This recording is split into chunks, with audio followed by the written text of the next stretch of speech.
trying to keep LittleBoi from making history repeat itself. I will say, it's my legal obligation, this matchup blows for Syl. This is so uphill of a matchup. There's an ongoing gag in Sylvcore where we have a matchup tier list. It shows like ranges from things, right? Rock got its own ranking, and it's the worst matchup. So yeah, I'm excited to see here how Catsu tries to pull that difference and how well LittleBoi can capitalize on these advantages. Yeah, I mean, tell me a little bit about this matchup, Zoomander, because right now, LittleBoi just kind of running away with this by pure virtue of fundamentals here. You know, just kind of jumping over these aerials, able to continue the ledge trapping. But right now, Upstrong not going to connect here. But the big question is, while LittleBoi is very much winning out in this direct matchup, what is it that makes this character matchup so rough? It's kind of a lot of everything. Just the most fundamental out the gate is weight. Syl hates fighting heavyweights. His combos are pretty reliant on hit stun, and having that extra weight so you don't go into as much hurts a lot, especially when you have some actual frame data like Kragg does. But then his kill power and kill options are both not that strong and not that reliable. And we have Kragg, who pays as much as he does, can get super armor and side special and can set up terrain to tech off of. Suddenly he can just balloon in percent. Yeah, and we're seeing it come into fruition here. LittleBoi has not dropped the stock just yet. Meanwhile, we're seeing Catsu just trying to find that first opportunity, that first option. Triple digits on the Kragg, but still nowhere near death here. But right now, just going to be able to slink right past that down tilt. And LittleBoi turning this one right around. Strong going to be able to take it. All right, Catsu on the board. Catsu can find some really nasty blender, which is... It's called out, though. Game 1 does go to LittleBoi. Yeah, I mean, I gotta say, right? Matchup aside, LittleBoi was playing that so well.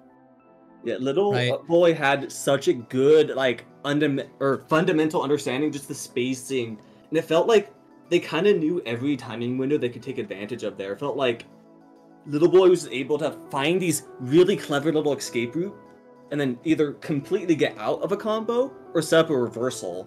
And Catsu was just on the back foot the whole time as a result. It wasn't... Yeah, and it wasn't even the escape routes. There was a time where I literally saw LittleBoi watch Catsu go for a beast dash on recovery, and the man just walked up and jabbed it. Right? Like, LittleBoi very much had that matchup down pat there. And Catsu says, I don't want to deal with that anymore. I'm just going to lock the Maypul. Yeah. I completely understandable. Honestly, if your opponent is jabbing your strongest approach options when you're just like, I need to make something happen, I need to just change some kind of momentum here, and they just call it out with a forward strong, like, what in the world do you do at that point?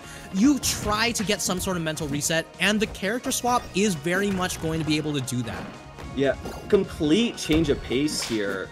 Catsu's in a massively breaking the rock there while doing the wrap combo is actually super clever to be able to still threaten launching off stage.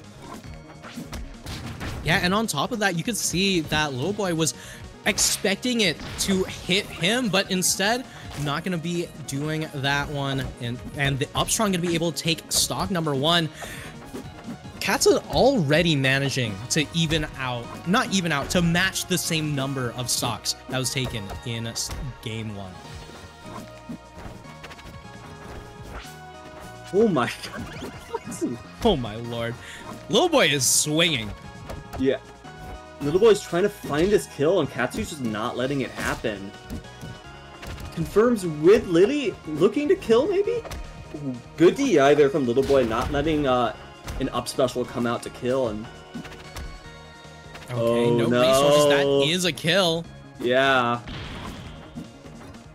Outer resources got pushed even further off. The little raccoon can't do it all, it turns out. But still, yeah, such a good, healthy spot. 100% extra credit is nothing to scoff at. Yeah, and right now we're going to be seeing these up airs just kind of come on through here. I mean, honestly, it seems like LittleBoi does not want to be going upwards, but Catsu just is going for a lot of these vertical kills. Last time, it was the up strong to take it. This time around, it's still... It seems like he's still just looking for a dash attack into the ups, but right now, this is exactly what we saw from LittleBoi in the last set, right? It was just so much of the calm control play, just slowing down the pace of the game. Meanwhile, it feels like Katsu's been doing such a good job kind of exploiting Maypul's movement, forcing LittleBoi to kind of be in these bad positions or have to make like risky move callouts, these whiffs, and just skirting in and out and just constantly getting these high value hits as a result. All right, no double jump. And going to be able to sneak right back on stage there. And it's just like how you said, Zoomander, where Katsu's just able to use that speed to sneak on out there, but LittleBoi going to be using the speed of the forward air to make sure that Catsu exits stage left. But here we go. Last stock of the game. No shot are we going to see this one all the way off the top. All right, this is not the first patch of Rivals 2. This is still going to be your classic Kragg moment, but oh, this here is another classic Kragg opportunity. Is that going to be it? Does have the resources back and gets the high recovery. Pretty safe here now, but... oh. Catsu just needs to find this kill option, but needs to get a mark or something here. Getting the up airs, but unable to tether to follow up to them. Yeah, and the dash attack just barely whiffs, but you can see Katsu's just staying calm, not doing anything too crazy. The forward strong not going to be techable, and the character swap going to come in clutch for the now Maypul player. That last stock was stressful. I won't lie. When they were both at other sides of the stage, both know that if they mess up, they can die, and they're both just kind of dash-dancing at each other. It's just, who's going to make that first move? But going on to game 3, we're going to be seeing LittleBoi's counterpick this time around, going to Frozen Fortress. Looking for that Kragg TM triplat action. Yeah, and you can see it right now.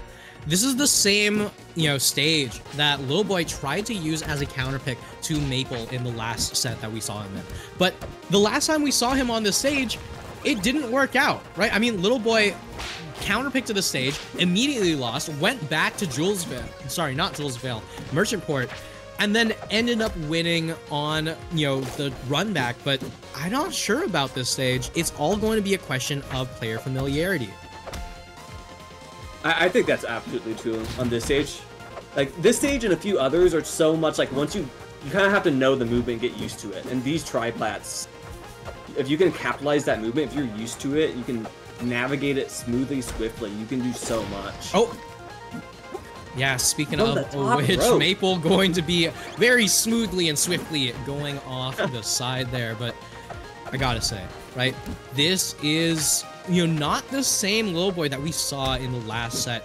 Instead, we're just going to be seeing hit after hit after hit, looking to punish the DI in, and not quite going to be able to get a proggy pillar. Now. Yeah, I said at the end of the last set that, LittleBoi turned into a big man by the end of that set, but right now, Catsu just looking to take it, not going to be able to turn it into a full stock. Was that LittleBoi? I'm pretty sure that was back air from Maypul. Really? I felt too fast. I felt like Fiddle was still invincible at that point. Maybe, but forward tilt into forward air, going to be able to eat through any sort of invincibility you could ask for. Barring actual invincibility, just don't think about that. No, it beats that too. Oh yeah, Maypul's so broken. Patch. She's so broken. Can't believe they removed iframes when she's on screen. Like, come on. All right, but either way, here we go. Stock number 2 for both of these players, and we can see that Catsu's just slowly slowing down the pace of the game, right? Not really trying to go too crazy for a lot of these openings, just trying to make sure that LittleBoi is the one on the approach, so that way he can actually punish properly. Yeah, Catsu's doing a good job recognizing when they can just use their speed to kind of avoid LittleBoi and force them to work on their terms, but you can only do that so much.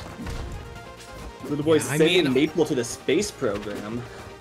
Yeah, sometimes when you're in that position, you find yourself in a spot where you realize, I really only need to get hit once to die, and the pressure just keeps mounting here. But right now, down strong is the option of choice for Catsu, but not going to be able to turn it into a full kill, and this could be disastrous. Not going to get a mind control kill just yet, though. Oh, the pillar linking all the way through, but these pillar jabs are hilarious, I'm not gonna lie. Yeah, I was gonna say the same thing, but either way, Maypul up air still going to do the same job it has done since the beginning of the game's inception. But right now, Catsu coming alive a little bit, evening out the percent overnight. Oh my god. Yeah, 71% on the Kragg and counting here. Beautiful tech chase. But this offstage play has been the biggest sore point for Catsu. It just hasn't been turning into too much just yet, but it's for the F tilt. The pillar is in the way here. LittleBoi might go for a down strong the moment actionable, but right here it's about getting down to the stage. Catsu is trying to find that kill option right now. But we're back in that spot from last match where both characters know that they can't afford to make anything too risky here. Just down strong. Oh, wow. Just parry into the F strong. And just like that, LittleBoi makes sure to seal that one out. The Frozen Fortress counter pick finally comes in clutch here. And one game away from taking this set. Yeah, and this is, forgive me if I'm mistaken, this is winner side still too, right? Yeah. Okay, thank God. I want to see more. Yeah, I need to see more of these players. Yeah, but we are going to be seeing more of them right now as we go over to Ethereal Gates. LittleBoi and Catsu just going toe-to-toe once again. And this time around, Catsu is going to be the one taking the percent lead, but it's already going to be given right back. Is this DSR? No. Yeah. No. No. Well, it's mind control at the very least. I've always been telling RRC players you have to work on your neural implant takeover mechanisms, alright? If you don't have mind control in your tech, you're not going to win these matches.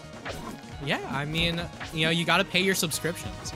Right? Yeah. But either way, it seems like the DSR is not going to be called out. Instead, looking for, more aerial approaches to call out here. And no wrap means no recovery. And just like that, LittleBoi in a huge advantage. I believe, though.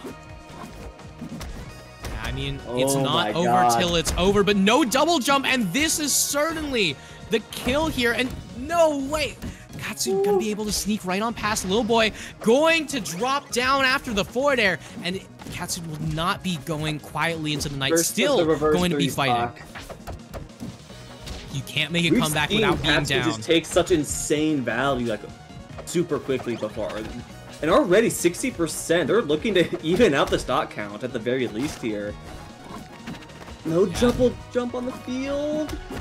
Has to contend with the rocket, doesn't get the tech. Yeah, just was not prepared for that. And LittleBoi going to be the one moving on to winners finals.